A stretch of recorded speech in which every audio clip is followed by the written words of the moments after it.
नमस्कार, आप देख रहे हैं एनएमएफ न्यूज और मैं हूं आपके साथ शाफनी पटनायक। डोनाल्ड ट्रंप बौखलाए हुए हैं। मुख्य कारण क्या है, फिलहाल ही कोई भी नहीं जानता। लगातार एक एक करके डोनाल्ड ट्रंप कई देशों से दुश्मनी मोल ले रहे हैं, फिर चाहे भारत हो, चाइना हो, रशिया की बात कर ले और अब स्पेन की बात कर ले। अब डोनाल्ड ट्रंप ने एक नई मांग कर दी है। डोनाल्ड ट्रंप ये कह रहे हैं कि नाटो देशों में जो देश शामिल है उनमें से स्पेन की सदस्यता हटा दी जाए। फिलहाल डोनाल्ड ट्रंप स्पेन से नाराज चल रहे हैं। वजह डोनाल्ड ट्रंप ने यह कहा कि उन्हें लगता है कि नाटो देशों की सुरक्षा के लिए अमेरिका सबसे ज्यादा खर्च कर रहा है। और ये कोई पहली बार नहीं, इससे पहले भी कई बार डोनाल्ड ट्रंप ने इस बात का जिक्र भी किया है। उन्होंने कहा है कि बाकी देशों को भी अपना खर्च जो है वो बढ़ाना चाहिए, लेकिन अब खास तौर पर स्पेन को टारगेट करते हुए डोनाल्ड ट्रंप ने अपना गुस्सा जाहिर किया और कहा कि स्पेन को अपना सैन्य खर्च बढ़ाना होगा, वरना उसे नाटो की सदस्यता से उठाकर बाहर फेंक दिया जाए। इसी पर चर्चा करेंगे। मेरे साथ मेरे सहयोगी अभिषेक पुंडिर जुड़े हुए हैं। अभिषेक, क्योंकि डोनाल्ड ट्रंप लगातार ऐसे फैसले ले रहे हैं जो हर किसी को हैरान कर रहा है, फिर चाहे वो भारत में टैरिफ को लेकर हो, फिर उसके बावजूद अगर चाइना की बात कर ले तो चाइना पर जिस तरीके से उन्होंने टैरिफ लगाया उसको लेकर हो, लेकिन अब बात करते हैं स्पेन की। स्पेन के खिलाफ क्यों डोनाल्ड ट्रंप है?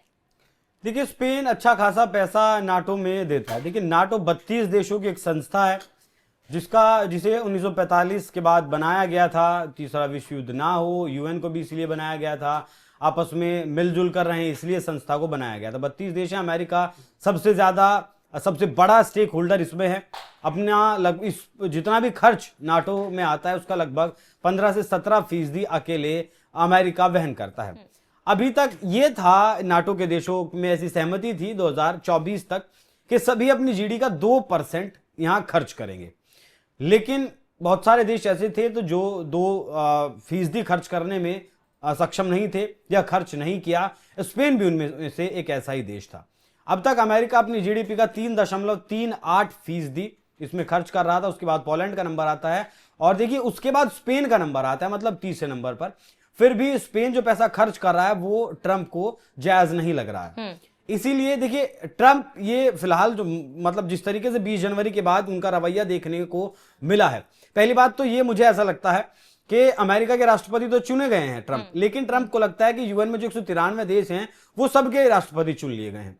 बाकी पेरिस क्लाइमेट चेंज से खुद को बाहर निकालना हो, रशिया से जो न्यूक्लियर ट्रीटी हुई थी उसको तोड़ देना हो, बिना रशिया से बात किए, बिना सहमति किए हो, यूएन के ही मंच से यूएन के 80वें अधिवेशन में यूएन को ही एक बेकार की संस्था बता देना हो, ये ट्रंप की मानसिकता को दिखाता है। और अब इस तरीके से कहना कि स्पेन को बाहर निकालकर फेंक दे। देखिए, नाटो की अगर बात करें तो नाटो के अलग अलग हिसाब से खर्चे होते हैं। हर साल का नाटो का बजट तय होता है। अगर 2024 की बात करें तो लगभग $4.6 बिलियन का बजट इसमें तय हुआ है, जिसमें सिविल बजट आता है, मिलिट्री बजट आता है और नाटो सिक्योरिटी इन्वेस्टमेंट जो प्रोग्राम है वो आता है। सब अपनी जीडीपी का 2% खर्च करेंगे। ये 2024 तक था, लेकिन ट्रंप जैसे ही अब दोबारा राष्ट्रपति बने, ट्रंप ने क्या किया कि कहा, और ये आदेश पर इन्होंने हस्ताक्षर भी करवा ली 32 देशों के, कि अब 2035 तक ये लक्ष्य रखा जाएगा कि सब देश अपनी जीडीपी का 5% इसमें खर्च करेंगे। अब अमेरिका जैसे देश जो लगभग दुनिया के 80 देशों में अपना एयरबेस बनाया हुआ है, अपना बेस कैंप बनाया हुआ है, बहुत सारे देशों की सिक्योरिटी की गारंटी ली हुई है, तो ऐसे में अमेरिका की फोर्सेस बहुत सारे देशों में तैनात रहती है, तो अमेरिका को बहुत ज्यादा दिक्कत नहीं आती है अपनी फोर्सेस भेजने में या फिर पैसा खर्च करने में, क्योंकि अमेरिका के दोनों काम सज जाते हैं। जहां उसने अपने एयरबेसेस बनाए हुए हैं, वो कुछ नाटो के देश भी हैं, मतलब उसका काम ये भी चल जाता है कि उसने नाटो में पैसा दिया और वो उसका पर्सनली यूज में भी पैसा आ जाता है, तो उसे तो दिक्कत नहीं होती है। लेकिन जो छोटे देश हैं वो अपनी जीडीपी का 5% देने में सक्षम नहीं है, लेकिन ट्रंप ने ये चीज थोप दी है। एक मोटा सा अगर आप आंकड़ा लेकर चले, जो रक्षा व्यय है, मतलब रक्षा का जो खर्च है नाटो का 2025 के लिए, वो लगभग 123 लाख करोड़ रुपए है, मतलब $1 ट्रिलियन से ज्यादा। और इसमें से अमेरिका को पता है आपको कितने खर्च करने हैं? 987 बिलियन, मतलब लगभग 66%। तो ट्रंप इसी वजह से चिढ़े हुए हैं। आपको याद होगा कि एलन मस्क को इन्होंने एक डोजे डिपार्टमेंट दिया था, जिसका काम था कि जो बेकार के फालतू के खर्च अमेरिका कर रहा है उन्हें बंद करना, वो दूसरे देशों को यूएस एड के नाम पर आर्थिक मदद पहुंचाई जा रही हो, या फिर इस तरीके से ट्रंप ने भी कहा था कि यूक्रेन और रूस का जो युद्ध है वो बाइडेन का युद्ध था, मेरा युद्ध नहीं है, अमेरिका का युद्ध नहीं है, मैं इसमें पैसे खर्च नहीं करूंगा। तो अब दबाव पश्चिमी देशों का है, नाटो देशों का है, यूरोपियन यूनियन का है, तो अमेरिका को कहीं ना कहीं इसमें घिसना पड़ रहा है। अब अमेरिका का ये मानना है कि जब मैं इसमें घिस रहा हूं, मेरी पर्सनली लड़ाई तो ये है नहीं यूक्रेन और रूस की, तो क्यों ना आप भी इसमें मेरे साथ रहें। अच्छा, नाटो कितना ताकतवर है उसका अंदाजा आप इससे लगा लीजिए कि अभी रशिया यूक्रेन के युद्ध के दौरान ही पोलैंड एक देश है जो यूक्रेन के आगे यूरोपियन यूनियन में पड़ता है और यूरोप में पड़ता है और यूक्रेन के साथ सीमा साझा करता है, वहां तक एक दो देश और भी हैं, वहां तक रशिया के ड्रोन्स गए और वो वहां जाकर फटे भी। हालांकि कोई जान माल का नुकसान नहीं हुआ, लेकिन वो सांकेतिक तौर पर था और पुतिन ये देखना चाहते थे कि नाटो में आखिर कितना दम बचा है, क्योंकि ट्रंप ने पुतिन को कागज का शेर बताया था। अब ये कागज का शेर असल में कौन है? नाटो ये शेर साबित हुआ है। तो ऐसे में नाटो को अपना और ज्यादा बजट बढ़ाने की जरूरत है शायद, इसीलिए ट्रंप ने 2% जीडीपी का जो एक स्लैब था उसे 5% कर दिया। अब यूक्रेन जो है वो अपनी जीडीपी का 1.3% दे रहा है और उसने ये कह दिया है साफ तौर पर कि मैं इससे ज्यादा दे नहीं पाऊंगा। अमेरिका का जो 5% वाला स्लैब है कि 5% जीडीपी का हर देश खर्च करेगा नाटो का, वो उसने कहा कि वो मेरे बस की बात नहीं है, उसके बाद आपको जो कुछ करना हो वो करिए।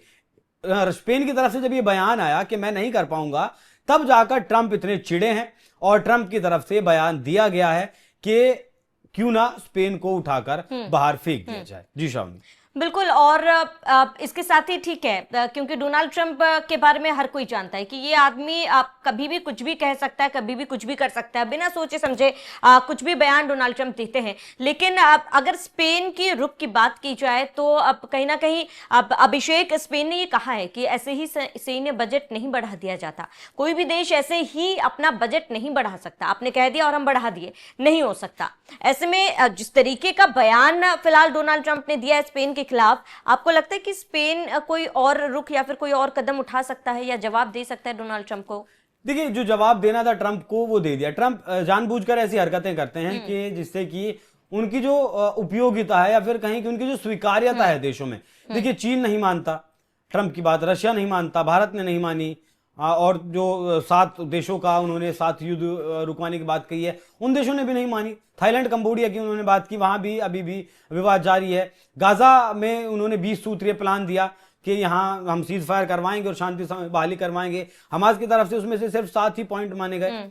नोबेल की बात करें तो नोबेल उन्होंने मांगा, 1 साल से लगातार वो मांग ही रहे हैं, 20 जनवरी के बाद से वो नहीं मिला है। तो ट्रंप ऐसे बयानों से अमेरिका की और अपनी जो स्वीकार्यता है उसे कहीं ना कहीं कम करें। देखिए, नाटो से बाहर निकालने की अगर बात होगी तो वो सभी देशों की उसमें सहमति जरूरी होगी।